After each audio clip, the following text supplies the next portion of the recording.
Hello, my delicious co-creators. Lilu here. I'm in Glasgow with Anita Moorjani. Hello. Hi, Lilo. I'm so excited to see you in person for the first time. Oh my goodness, seeing you. And we're here at the Crown Plaza in Glasgow where the conference tomorrow is happening, the I Can Do It conference. And when I stepped in and I saw you, it's like I knew you already. It was so amazing after those beautiful Skype interviews we have done. Yeah, those Skype interviews were amazing, and I felt I knew you. I saw you coming in, and I thought, oh my God, there's Lilu. I recognized you straight off. You have such a beautiful, loving energy, and it's the same energy where we could feel through Skype. And something really miraculous happened to you, and you're carrying that with you. You have this vibe. Oh, wow. Thank you. I don't know what to say, but I mean, you also carry an incredible energy. I mean, it's just amazing. You know, you told me that you drove in from Manchester to Glasgow, and the way you travel for these interviews, it's really incredible what you do. It's so inspiring. I'm inspired by people like you, and I think it's so important that these days those interviews, those messages are shared. People are going through hard times. People have cancer. People lose their job. People are fearful of their future. And you teach a lot about fears, and we're going to go into it. You lived a near-death experience. You were instantly healed, I guess we could say, miraculously healed. And there's so many things about near-death experience that I find really interesting. I'll actually be interviewing Dr. Raymond Moody, that is one of the person that coined the term near-death experience in 1975 with his book Life After Life. I'll be interviewing him over Skype, as well as Dr. Jeff Long. Yes.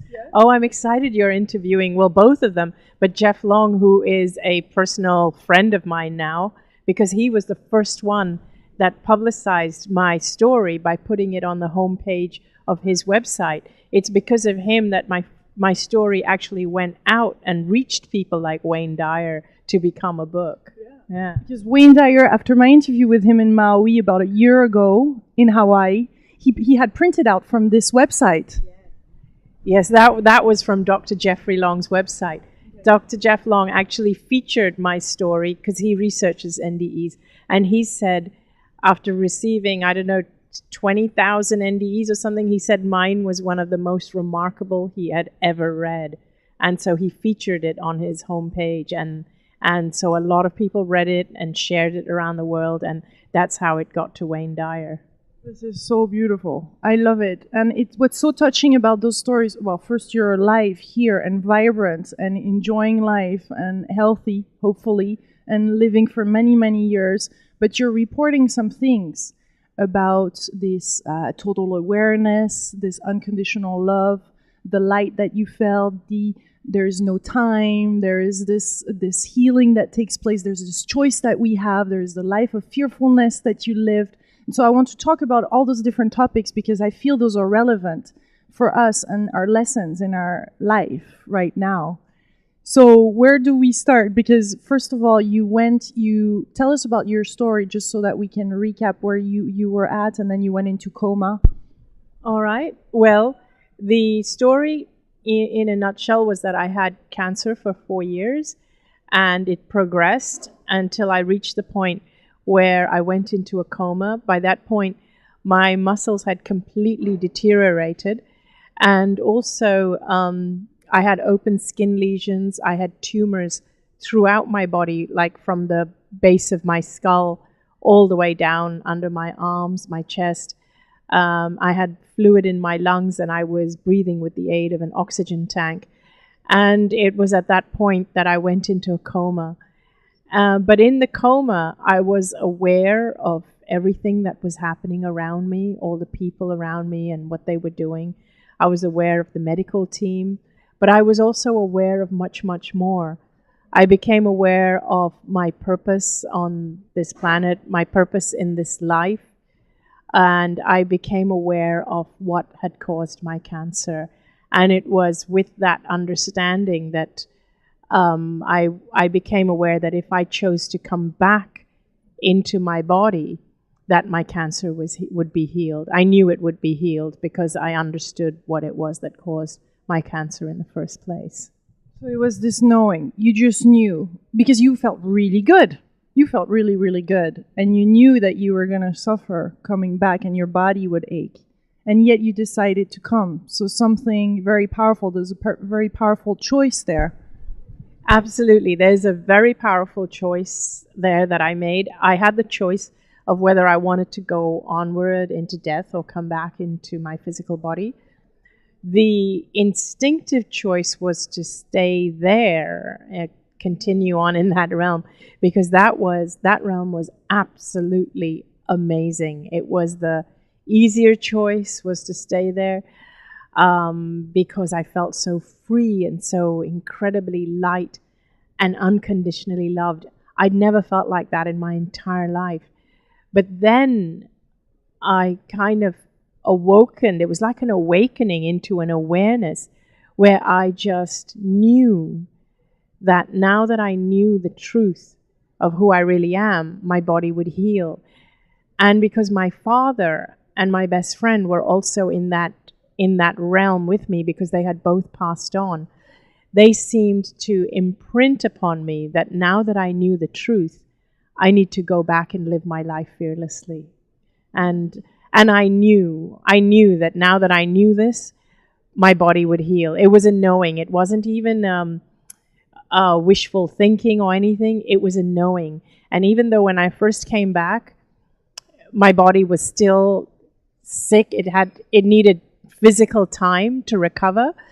Inside, within my soul or consciousness or whatever you want to call it, I knew that I was already healed, but my body just had to catch up. And within how many hours or days was it those tumors, those 21 tumors were gone? Well, within 4 days, they had shrunk by about 70%, and the doctors were astounded. And then they had to wait for me to get a bit stronger. So within 2 weeks, they were starting to, again, run all the tests to find the cancer cells and the tumors. They couldn't find any trace of cancer. I mean, in 5 weeks, every test that I had done, they just couldn't find any trace of cancer. How did they react? Because those scientists, I mean, I know they're receiving more and more testimonials of NDE, so some of them are open, some of them are even welcoming or asking that the nurses relay the information so they come. But how was it in that moment? I mean, their mind must have gone blank. They were quite shocked in that moment. I mean, I had several doctors looking out for me, and one of them was my family doctor, who was there throughout, and he actually almost scolded me. He actually said, "You really gave us a scare there." And the oncologist said he didn't know what to even make of my case. He just didn't know what to make of it. Later on, when other people studied my medical files, everybody seemed to come up with a different conclusion. The only thing they all agree with is that I'm lucky to be alive. They all agree that the medical files show, every way they look at it, it show that I should have died. But the reasons they've come up with as to why I'm still alive are all different. Nobody can agree as to the reasons. One feels it's the naturopathic treatment I had been taken up until that point had helped me through this. Another one feels it was the chemotherapy that helped me, that reacted. Another one feels that the chemotherapy absolutely could not have done that, because I was so far gone that if anything, the chemotherapy should have killed me because it weakens you. So they're all in conflict about it. For me, I just feel that, it was like I accessed something. It was like it was my state of consciousness was altered, and that is what healed me. That's what I feel. And I guess you've heard many other stories since then that are similar cases. And the Dr. Jeff Long, I'm sure, will speak to us about many of those thousands and thousands that he has. The oncologist that was there, because I just want to raise that point because I know it's in a lot of forums. He doesn't reply anymore to any messages. Is that the same one that is now in Hawaii? There are the one that's in Hawaii is the one. What's his name, Dr. Peter Koh. Yeah. He is the one that flew down after he heard about me. So he was living he spends part of the time in Hawaii and part of the time in Pasadena. And he heard about my case because somebody sent him, again, Dr. Long's link. Someone sent him the link. He received the link from 2 different people because Dr. Peter Koh researches spontaneous remissions. So when he received it the first time, he didn't read it because it's a very long story. When he received it a second time, he thought, okay, this is a sign I'm meant to read this. So when he read it, he was intrigued and he tracked me down. And he spoke to me on the phone and he asked me about my medical records. He told me to scan a few pages, like the one for the test taken on the day I entered hospital and so on. So I scanned them and then I emailed them to him. And he called me back and he said, your test results are really scary. Whichever way I look at it, you should be dead. Yeah. And so he flew down to Hong Kong. And I took him to the hospital where it happened, and he went through my medical records, and he confirmed that there is no way that I should have come out of that alive. And he made copies of the records, and he sent them to about 5 different cancer institutes, all of which confirmed that they have never seen anybody make such a rapid turnaround from such a late stage of cancer. Less than 36 hours, they told you, no? Or even few hours to live? Yeah, they said that I would be lucky to even make it through the night. They didn't even think I would last the one night. And they said the next few hours would be really critical.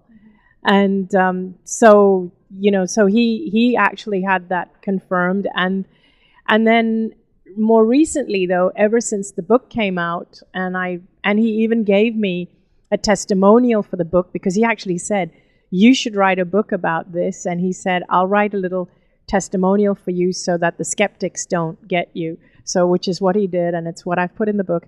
But he's swamped now.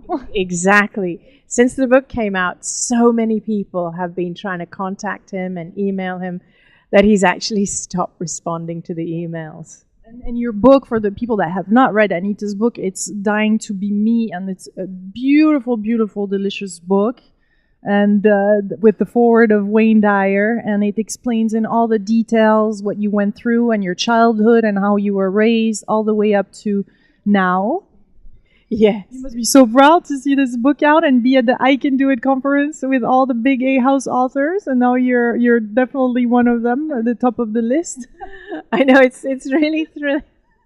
I still feel like it's a dream. I keep wanting to pinch myself and think, oh my God, is this really happening? I mean, and when I saw the very first copy of my book after it was published, I cried. It's like giving birth to a baby. Yeah. It really was. It was really amazing. And then Wayne has been amazing. And he said to me that this is just the beginning of something really huge for you. Yeah, that's what. For the world, because that's what's beautiful, is that when one has the courage to live, I mean, you went through this, you decided to come back, you knew you had a mission. Now you're talking and you wrote this book and we're doing these videos, and this message is healing the world, and it has repercussions, because then other people share the videos. Our last videos, the first one we did a year ago, 300,000 views. So many people comment and share them. It's Wayne Dyer was talking about your story in his Facebook page and conferences. I mean, there's just no end. And people then carry that with them. I feel that with the near-death experience stories, that's why it's so fascinating and so important. There's many testimonials right now, and that we have this conversation, because then it opens up a new dimension for people. It's really, there's something about those stories that really impact us profoundly, even though if we haven't lived them personally. Yeah, well, and that's really my only reason to share, because for a little while, and this was before Wayne Dyer discovered my story, before I wrote my book, for a little while, I went through a period of doubt not doubt about what happened to me. I knew what had happened to me, but doubt as to whether my sharing it was actually helping people or not. I was actually concerned that it might make people feel that if it happened to me, why isn't it happening to them or other people they knew, and things like that. So I actually stopped sharing for a while. But then I realized that that was not my purpose was to share. That was why I came back. And the amount of feedback that I have been receiving from people, that's what keeps me going. I mean, for me, it's so not about selling books, but it is just, nothing makes me happier than to have people tell me that I have touched their life in a way that it has changed them. It has changed them for the better, or it has helped them, or it has helped them in their healing. And I have received letters and emails that have actually made me cry. And that's what keeps me going. And I mean cry in a good way. Tears of joy as to what people experience when they hear my story. I think, oh, wow, this is what I came back for. This is really what I came back for. Let's go into the unconditional love part. Tell us, once you saw yourself as most people come out of your body, and then you went through a tunnel, and then you met loved ones, or was it not exactly like that for you? Mine was a little different. I didn't go through a tunnel, and various different NDE experts, people who study NDEs, have had theories about that. They've said because mine wasn't a sudden death, like some people have a sudden, like a car crash, a heart attack, and they feel their body shooting out through a tunnel. Mine was a gradual, because I went into a coma. And so that's one theory. But whatever the reason, I didn't go through a tunnel, but I felt myself expanding as though I was no longer my body. It was like I was just pure consciousness. And I started expanding and expanding, as though to first filling the room and then far beyond the room. But what you were saying about unconditional love, that was amazing. I felt not only that I was loved unconditionally, it was like I just was loved just because I existed, no other reason. But I also felt unconditional love for everyone and everything, even for people that may have hurt me during my life. All I felt for them was unconditional love and compassion, and a knowing that no matter what they did, even if they hurt me really badly, no matter what they did, they were still doing the best they knew how at the time. It was like I understood why they did what they did. So there was no, it's like that feeling of unconditional love is not even a feeling of forgiveness towards those that hurt you. It's beyond forgiveness. It's like, I understand why you did what you did, and therefore there's nothing to even forgive. Because when I understand you, to me, it means you haven't even done anything wrong. To forgive someone means to say you've done something wrong and I forgive you. So there's even a judgment there. There was like no judgment. It's like a knowing. It's almost like having walked a mile in their shoes. It's a knowing that if I was in your shoes, I would have done the same. So there's nothing to forgive. That's the kind of feeling of unconditional love. And in that realm, that was all I could feel for everyone. And that was what I felt that I was surrounded with. And I encountered my father, who had passed away 10 years before, and my best friend, Sony, who had passed away 2 years prior to that. And I was also surrounded by other beings who I didn't recognize. But all I felt from them was this unconditional love, as though they were there purely to help me, to guide me, help me through this transition. You speak about we're all one. Could you go into that? Is that what you're saying, that you felt the same that day, but from an unconditional love perspective? Yes. In fact, that's what I mean by we are all one, in that when we are in that consciousness place, in that place that is not of our body, when we don't have our body anymore, it's like we're all connected, we're all one, we're all part of the same.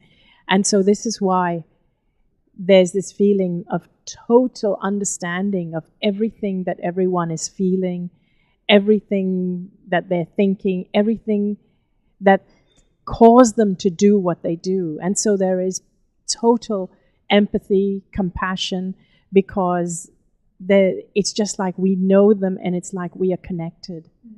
like part of the same soul or part of the same consciousness. We're all facets of one consciousness. That's what it felt like. Did you had at any point conversations about what you came here on Earth, that you might have lived that situation or that setup already before? Did you had recollection of even before your birth while you were going through all this? See, the interesting thing is that time is very different in that realm. It doesn't run linear. So even recollections of what I could interpret as previously or a past life, it felt like it was happening simultaneously then and there. So I had a recollection of another life with my brother, which could be interpreted as a past life. But everything that was happening, like it was like time and space didn't exist. No matter what I focused on or what was relevant in that moment, that was what came in front of me, whether it was another lifetime or another space in this lifetime, like my brother getting on a plane in India. So it was like time and space was irrelevant and time was not linear. You realize the fear part, because I think a lot of people live through fear and live fearful lives, and we're afraid of doing something because of the consequences, or we're definitely limiting ourselves in so many ways. It's becoming such a prison for most of us on the planet. And you were living this life, and now you're, obviously, I'm sure you still have fears, but they're definitely, or maybe you don't, they're not at the level that they were. That's absolutely right, because I realized in that realm that my life had been completely limited by fears. And what happens is that when we feel really fearful about everything, our lives become smaller and smaller, because what we do is we tend to do things to avoid our fears, and fears can actually mobilize us. So what do I mean by fears?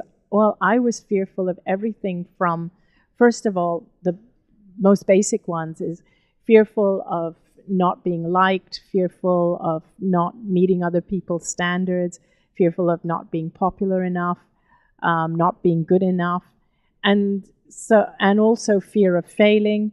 Then there were other fears like fear of cancer, fear of everything that causes cancer. You know, I believed that mobile phones caused cancer, being out in the sun too much causes cancer, microwaves cause cancer, drinking out of plastic bottles cause cancer, and so on. So basically, living in the 21st century causes cancer, and that makes for a very, very fearful life. And for me, I watched two people very close to me, close in my age, and my best friend who I'd grown up with, like a sister, she was one of them. So two people very close to me. I watched them die of cancer before my eyes. And then I would read statistics. You know, in America, they actually have banners that say 1 in 3 people will get cancer.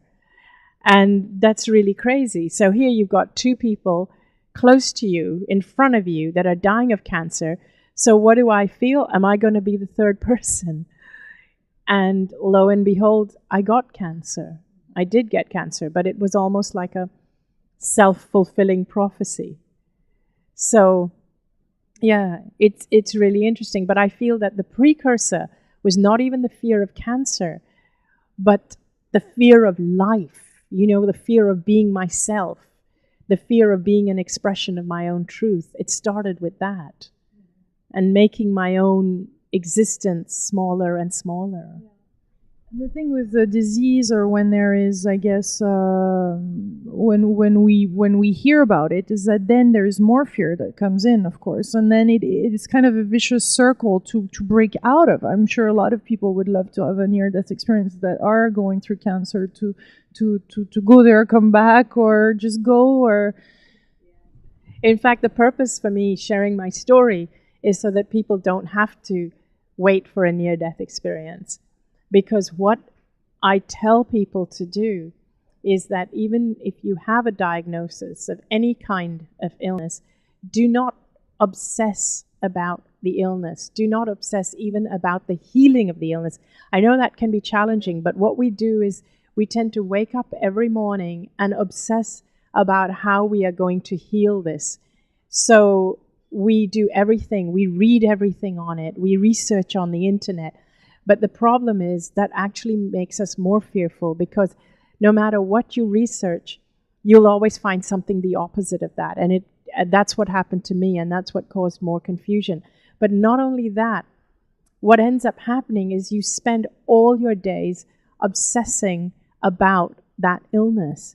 What I want to ask you to do is, instead of obsessing about the illness, find gratitude in life and find gratitude in the things about you that are still healthy, and then go and do something to celebrate that. Celebrate health. And no matter where you are in your health, whether you're well or you're not well, instead of fearing illness, instead of constantly going and looking for illness and checking up for illness and scanning for illness, I suggest you actually go out and celebrate health. We really have to learn as an entire culture, as an entire society, to celebrate health. Nobody actually teaches us what does healthy look like. All we do as a society is we say, God, as a society, we've become obese, we've become this, we've become diabetic, Nobody out there teaches you what healthy looks like. And here's what's really interesting. They tell you in places like wherever, cancer is rising, obesity is rising, and diabetes is rising. But nobody tells you how to stop it from rising. Or if they say it's because we're eating too much fast food. Now you step out of your apartment and you walk down the street. What do you see? I mean, everywhere you go, all you see are fast food, junk food restaurants. It's so hard to get healthy food really easily. Nobody is being taught that. Doesn't seem to be our default. So on the one hand, we're all being brainwashed by advertisers and so on to eat the junk food. And then we're all being told that we're unhealthy, we're diabetic, we're obese, and so on. So and so then everybody starts to get fearful. It definitely serves some people. There's some wallets that are getting really filled up. Unfortunately, I think this world has become quite greedy, and there's never enough. And for the profits, and the sake of profits, and the sake of making more money, or we don't have time. And this is why those conversations are so important, to start to see life through a different eye, to the real eye, to see reality as it is, and not the reality that we've kind of been imposed on. Exactly. And then, and we don't get told that our illnesses are, we think that our illnesses is because of our genes, and we don't get told that it's because of our lifestyle. Now, when I say our lifestyle, I don't mean just what we eat. That's a part of it, but that is definitely not the whole thing. It is our fear-based lifestyle as well. So fear is a huge part of it, this whole fear about getting cancer, getting diabetes, but it's also even the fear about not being enough. I mean, we are very competitive as well. Everybody feels they've got to do better, be better, work harder, make more money, and so on. That's, again, another fear-based thinking. So we have been brainwashed from the time we're very young to be fear-based. And my biggest wish for everybody and for this world is to see that for what it is, and to see it for the damage that it's doing us, and to see what it's made us. It is because we are a fear-based society that we have so many problems in the world. This is why people are so intolerant with each other, because we fear what's different. We don't embrace it, we don't accept it, we don't love our neighbors, we don't even love ourselves. That's the problem. We grow up hating ourselves, fearing our own bodies. So my biggest wish is for people to see what it is, and for people to actually become more aware of what does living a healthy life really look like. Nobody tells us that. What does a healthy lifestyle look like? To me, a healthy lifestyle is one where people are more in touch with who they are, their authentic self. And this means not only in everything they do, it's in everything they do, it's in everything they eat. It means you don't have to constantly worry about what people think of you. You don't have to worry about chasing, pursuing. It means trusting that all I have to do is be myself. My body knows. My body knows what it wants to eat. It's trusting your body, even in terms of what to eat, in terms of what to do, what to follow, following your heart. And allow life to happen. Exactly. Allow life to happen. Allow life to unfold before you rather than chase it, pursue it, rather than trying to control it. We've also become control freaks, but that's as a result of fear. Ooh la la, isn't this juicy? Oh my goodness, this is juicy. You have to share this. You have to share this everywhere. I love this. Anita, thank you so much. Oh my goodness, you're so delicious. I'm so happy. Look at that. She's here. She's here. I'm holding her. I love you, Lilu. You know, I just want there's one message. It's interesting. I just feel the need to share it. It's to do with unconditional love. And I had a caller in one of my radio interviews, radio shows, teleclass, who said to me that she found out her husband wanted to leave her, but she didn't want to leave him, and she was trying to force him to stay.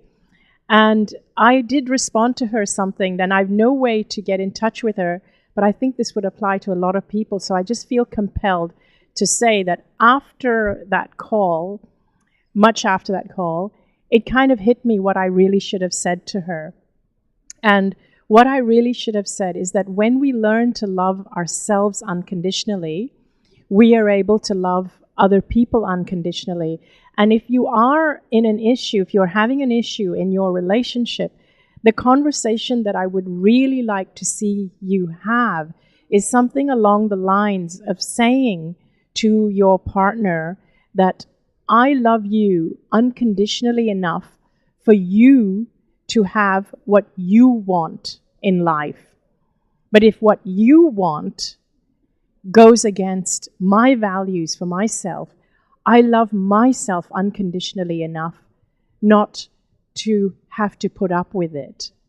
So, in other words, the difference between regular love as we tend to practice it in physical life, we tend to place conditions. We tend to have actual contracts, like marital contracts, and we expect people to stand by the contracts, whether they feel love for us or not. Unconditional love is when you love somebody enough that what you want for them is for them to have what they want for themselves. And if what they want for themselves is not quite what you want in the relationship, unconditional love for yourself allows you to leave the relationship. And if that person doesn't want to lose you, if they love you and want to give you what you want, they will stay in the relationship. But it will be a much more real relationship than a conditional one where two people are doing it out of obligation.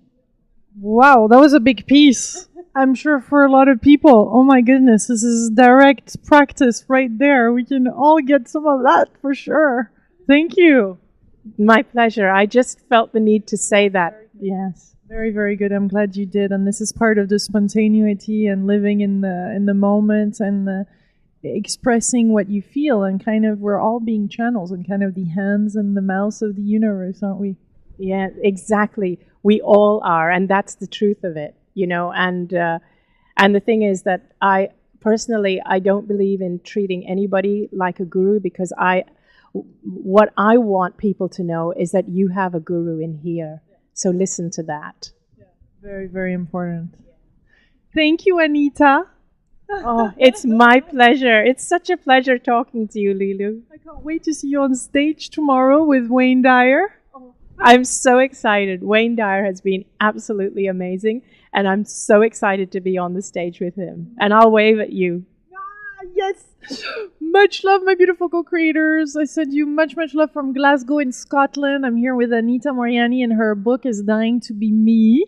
You have to read it or check this out or send those videos. Thank you for your support on the Juicy Living Tour. Thank you for your donation. This is how the tour works. So I'm so, so grateful to be able to take my little camera around the world and interview amazing people like Anita. So much, much blessings to you guys.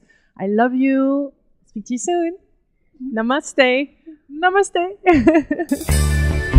Okay.